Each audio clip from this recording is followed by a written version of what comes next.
To the point programme में आपका स्वागत है। आज का विषय है हेलीकॉप्टर मनी। सबसे पहले देखते हैं यह चर्चा में क्यों है। तेलंगाना के मुख्यमंत्री के चंद्रशेखर राव ने आरबीआई द्वारा हेलीकॉप्टर मनी की अवधारणा अपनाने की बात कही।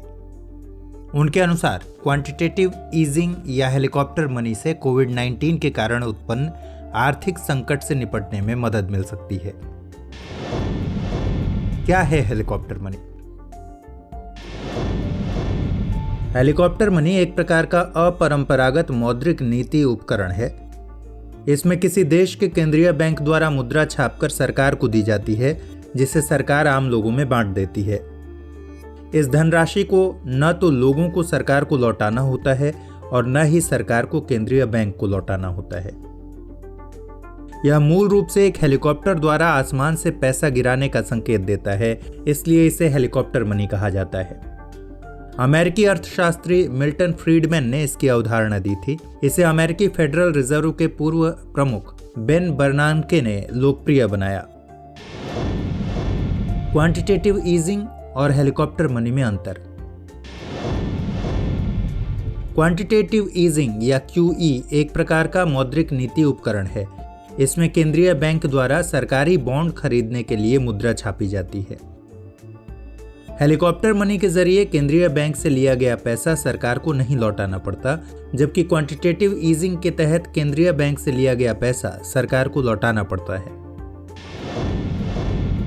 अर्थव्यवस्था पर हेलीकॉप्टर मनी के प्रभाव। सकारात्मक प्रभाव की बात करें तो सरकार के खर्चों को बढ़ावा मिलता है, जिससे सिस्टम में तरलता बढ़ जाती है। देश के आम लोगों के पास पैसा आने की वजह से अर्थव्यवस्था में मांग बढ़ सकती है, जिससे अर्थव्यवस्था में सुधार आता है।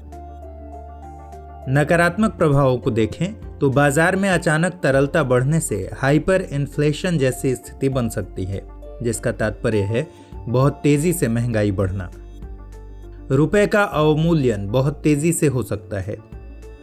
यह अवधारणा संभावना पर आधारित है। इसमें लोगों द्वारा पैसा खर्च करने के बजाय जमा करने का डर हमेशा बना रहता है। आइए अब अभ्यास प्रश्न पर नजर डालें। हेलीकॉप्टर मनी के संबंध में निम्नलिखित कथनों पर विचार कीजिए। इसके तहत केंद्रीय बैंक से लिया गया पैसा सरकार को नहीं लौटाना पड़ता है। यह एक प्रकार का परंपरागत मौद्रिक नीति उपकरण है।